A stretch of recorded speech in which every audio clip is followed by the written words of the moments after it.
Assalamualaikum warahmatullahi wabarakatuh. Perkenalkan, nama saya Saipudin dengan NIM 230930810052 dari kelas 235C Prodi Manajemen. Baik, pada kesempatan kali ini saya akan membahas materi topologi kepemimpinan. Topologi kepemimpinan didefinisikan sebagai sistem klasifikasi untuk memahami keragaman perilaku pemimpin. Yang kedua, selanjutnya topologi klasik berdasarkan kekuasaan. Topologi klasik membagi gaya kepemimpinan berdasarkan bagaimana kekuasaan didistribusikan. Terdapat 3 gaya utama yang sering digunakan, yaitu otoriter, demokratis, dan laissez-faire. Yang pertama, gaya otoriter atau autokratik. Kepemimpinan otoriter yang ditandai dengan pemimpin yang memegang kendali penuh dan membuat keputusan secara tunggal. Komunikasi berjalan satu arah dan menuntut kepatuhan mutlak dari anggota tim. Gaya ini efektif dan efisien ketika terjadi krisis atau saat tim belum berpengalaman serta membutuhkan arahan yang jelas. Yang kedua, gaya demokratis. Gaya demokratis menunjukkan bahwa kekuasaan dibagi antara pemimpin dan anggota. Pemimpin melibatkan anggota dalam diskusi dan meminta masukan sebelum mengambil keputusan. Yang ketiga, gaya laissez-faire, yang berarti biarkan saja. Dalam gaya ini, pemimpin memberikan kebebasan dan otonomi penuh kepada tim untuk mengelola pekerjaan mereka sendiri.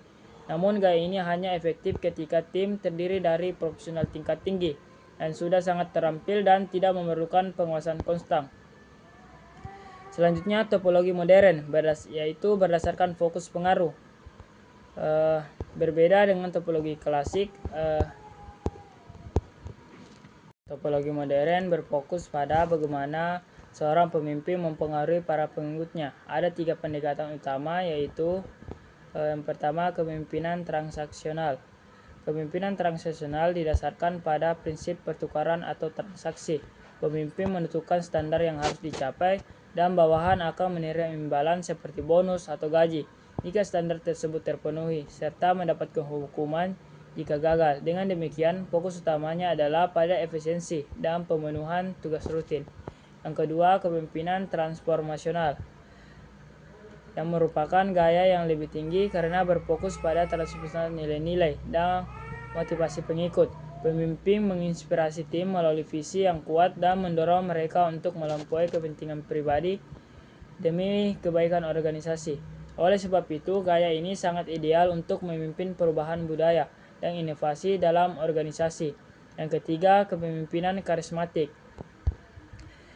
yaitu kepemimpinan yang bergantung pada daya tarik personal pemimpin yang kuat. Pemimpin tipe ini mampu menginspirasi loyalitas serta membangun kepercayaan emosional yang tinggi dari para pengikutnya. Kepemimpinan situasional dan adaptif. Model kepemimpinan situasional mengintegrasikan semua topologi di atas dan menegaskan bahwa tidak ada satu gaya yang terbaik. Pemimpin yang efektif harus adaptif, yakni mampu menyesuaikan gaya kepemimpinan berdasarkan tingkat kesiapan bawahan, yang merupakan kombinasi antara kompetensi dan komitmen terhadap tugas tertentu. Model ini mengusulkan 4 gaya dasar yang perlu dikuasai oleh seorang pemimpin, yaitu mengarahkan, melatih, mendukung, dan mendelegasikan. Oleh karena itu, tuntutan kepemimpinan modern adalah kemampuan untuk mendiagnosis kebutuhan bawahan secara akurat dan beralih gaya secara sadar. Dengan begitu, kinerja dapat dioptimalkan tanpa harus melakukan micromanagement. Baik, mungkin itu saja yang dapat saya jelaskan dengan materi topologi kepemimpinan. Lebih dan kurangnya mohon dimaafkan. Wassalamualaikum warahmatullahi wabarakatuh.